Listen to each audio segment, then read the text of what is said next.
Media के जागरूक प्रतिनिधियों, हम सबसे पहले तो आपका स्वागत करते हैं और बताना ये चाहते हैं कि गाजियाबाद की सिविल सोसाइटी के शीर्ष प्रतिनिधि इस समय आपके सामने मौजूद हैं।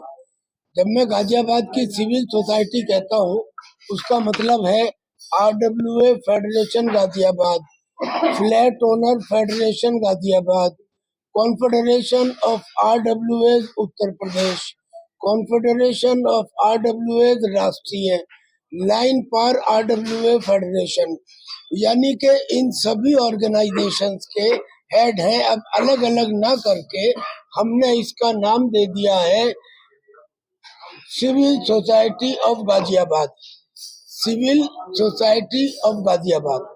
अब सिविल सोसाइटी ऑफ गाजियाबाद में अब आज हम यहाँ पे इसलिए इकट्ठा हुए हैं और आपकी जानकारी के लिए भी कि अगर जल प्रदूषण का कोई मामला है तो उसका दुनिया में मेडिकल में कोई इलाज है।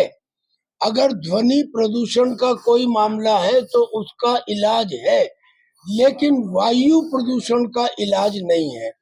वायु प्रदूषण से जो वायु प्रदूषण के कण हैं वो बच्चों को ज्यादा इफेक्ट करते हैं। कारण ये कि बच्चे ग्रो हो रहे होते हैं, उनकी एयर इनटेक ज्यादा होती है। उस वायु प्रदूषण की वजह से उनके फेफड़ों की कैपेसिटी या क्षमता कम हो जाती है और एक दफा ये क्षमता कम हुई तो फिर दोबारा उसे बढ़ाने का, ठीक करने का दुनिया की मेडिकल साइंस में कोई इलाज आज की तारीख में नहीं है। लिहाजा इसका रिजल्ट क्या होगा? हम सब वरिष्ठ लोग हैं, हमारी आने वाली पीढ़ी जिनके फेफड़ों की कैपेसिटी कम हो जाएगी वो फिर कोई जिंदगी का मजा ही नहीं ले सकेंगे, आनंद ही नहीं ले सकेंगे। यानी कि हमें ऐसे निर्माण की आवश्यकता नहीं जो हमारी आने वाली पीढ़ी को नपुंसक बना दे। और ये किस वजह से हो रहा है? ये इस वजह से हो रहा है कि बड़े शहरों में जैसे गाजियाबाद है, इनके अंदर मल्टी स्टोरी बिल्डिंग बनाई जा रही है। ना तो पानी की सुविधा है, ना तो पानी पर्याप्त है, और अगर पानी है भी तो वो पानी प्रदूषित है, और ऐसे ही जो हवा है वो भी प्रदूषित है। तो ऐसे समय में आने वाली पीढ़ी की परवाह कौन करे? उसकी परवाह करने के लिए आज हम ये आवाज दे रहे हैं कि भवनों के निर्माण पर, यानी के बहुमंजिली इमारतों के निर्माण पर संपूर्ण संपूर्ण यानी के टोटल रोक लगाई जाए। और गाजियाबाद विकास प्राधिकरण किस लिए बनाया गया था?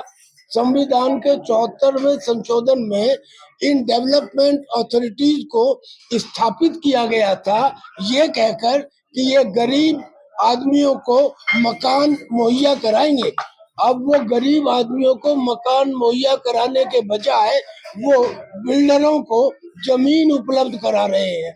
अब जमीन उपलब्ध करा रहे हैं, बेतहाशा बिल्डिंग बन रही है और उनके अंदर कोई सुविधा का अरेंजमेंट नहीं है। यानी क्या मतलब हुआ? जब हमको बिल्डिंगें नहीं चाहिए और तो हमको GDA भी नहीं चाहिए। लिहाजा GDA का भी कार्यकाल समाप्त कर देना चाहिए। बड़ा अजीब सा स्टेटमेंट है, लेकिन आवश्यकता है जीवन के लिए। हम इन दो चीजों में से किसको चुने? क्या हम निर्माण को चुने या अपने आने वाली पीढ़ी की जीवन को चुने? लिहाजा आज गाजियाबाद सिविल सोसाइटी ये मांग करती है कि बहुमंजिली इमारतों के नव निर्माण पर, जो चल रहे हैं वो तो ठीक है, लेकिन नव निर्माण पर संपूर्ण रोक लगाई जाए और गाजियाबाद विकास प्राधिकरण का कार्यकाल समाप्त किया जाए। अब मैं अपने साथियों से कहूंगा कि वो इसमें कुछ कुछ बात कहें। सबसे पहले डॉक्टर RK आर्य उठाया पर्यावरण का विशेषकर। मैं याद दिलाऊं कि पिछले लगभग 2 दशक से कर्नल साहब विभिन्न रूपों में और विभिन्न स्तरों पर इस विषय को बड़ा गंभीरता से लेते रहे और कितनी ही बैठकें आयोजित की।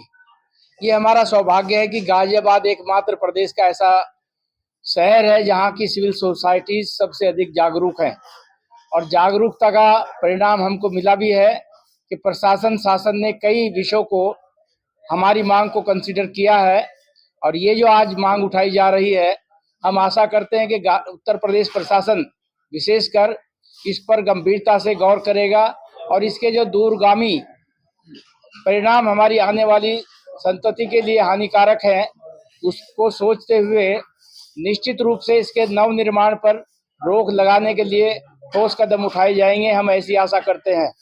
ये केवल एक ही विषय नहीं है। कर्नल साहब ने कार्बन फैक्ट्री के विरुद्ध भी संघर्ष किया, कई सफलताएं भी मिली, पर्यावरण विभाग से बराबर किया, न केवल उत्तर प्रदेश बल्कि केंद्र सरकार के मंत्रियों से भेंट की और उद्देश्य तो यह है कि पूरे देश में ही इसका प्रभाव हो। और ये भी आप सच समझिए कि गाजियाबाद में जो आवाज उठती है, विशेषकर कर्नल साहब के मार्गदर्शन में, वो आवाज न केवल प्रदेश बल्कि पूरे उत्तर भारत में उसकी आवाज गूंजती है।